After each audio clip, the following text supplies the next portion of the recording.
All right, so let's look at that very first one. Again, we're going to do our rate of change. And going from 26 to 38 is adding 12. 38 to 50 is adding 12. 50 to 62 is adding 12.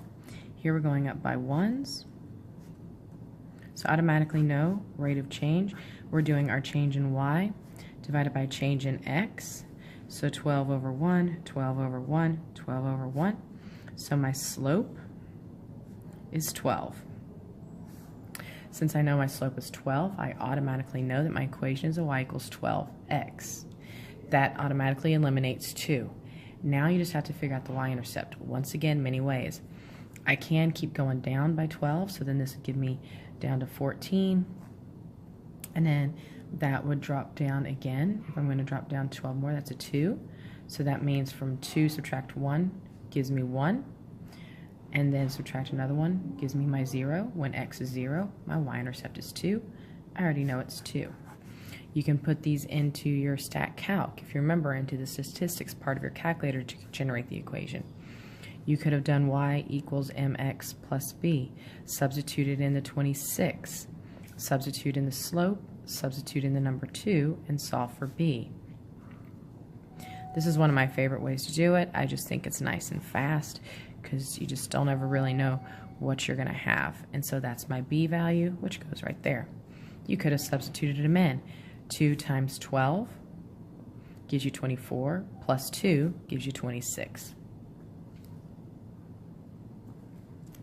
All right, the next one. Sarah's got $200 large container has 50 gallons of water, so we know that our initial amount is going to be 50 is what we're starting with. And if we're leaking, that means that we're losing stuff. So we're subtracting. If we were filling it up, it'd be adding, but we're losing. So we're going to do our 7. Since it's what we're losing of 7 gallons per minute, that's where the x goes, and that's our choice. All right, finding the difference on the next one. So the next one is finding the difference of 6x cubed minus 2x squared plus 4 minus 2x cubed plus 4x squared minus 5. All right, so again, we're going to distribute this negative all the way across. And whenever we do that, we end up with 6x cubed minus 2x squared plus 4. This changes to a negative. This changes to a negative. And that changes to a positive. Now I can combine like terms. I have a 6x cubed with a negative 2x cubed. I also have a negative 2x squared with a negative 4x squared. So negative 2x squared minus 4x squared. And then my last ones are the positive 4 and positive 5. Those are my constants. So when I combine this together, I get 4x cubed. Combine this together to get negative 6x squared. And combine this together to get the positive 9.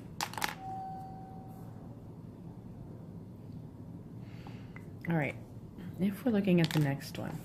So he's buying 8 tickets. And if I want to look at that, 8 tickets to a chili cook-off, we're spending a total of $30. So we know that our money is 30 bucks. This is my money.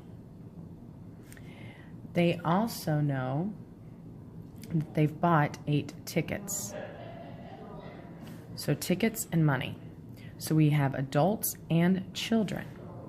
Together, if we have 5 adults, there's 3 children. If we have 8 adults, there's 0 children, because that's what would equal the 8. Now I'm going to put the money with it. So we know that the children are $3 a piece, and the adults were 5. And that's your system. And you can put that into your calculator in order to solve that. And remember, that's where you go under menu and the stat calc. And the last one, you can actually use the calculator for this, but this is just like what we just did. So we have pizzas and soda. So I'm going to first identify my variables. Pizzas are P, sodas are S. So I know that pizzas are $4, and I know that my sodas are $2. And I'm selling a total of $260.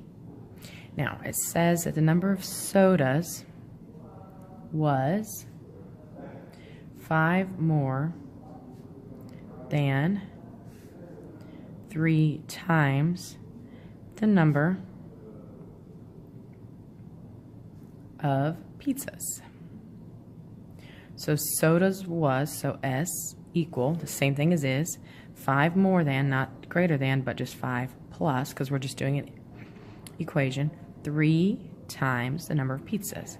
So it's S equals 5 plus 3P. Now at this point, there are a number of ways to solve this. You can use your menu and the solving systems to do this.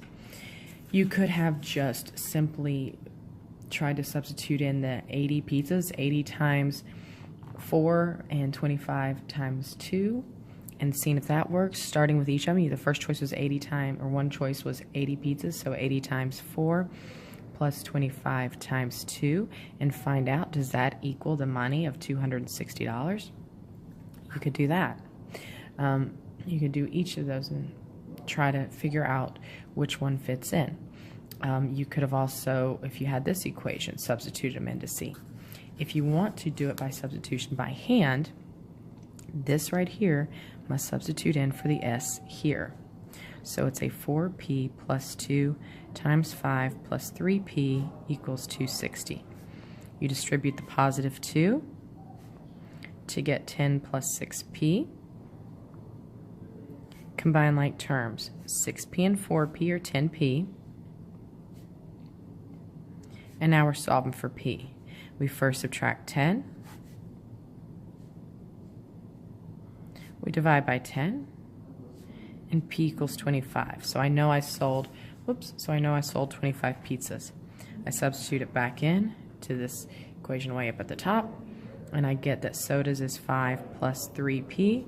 So sodas are 5 plus 3 times 25. Sodas are 5 plus 75. Sodas are 80. So I have 80 sodas, 25 pizzas.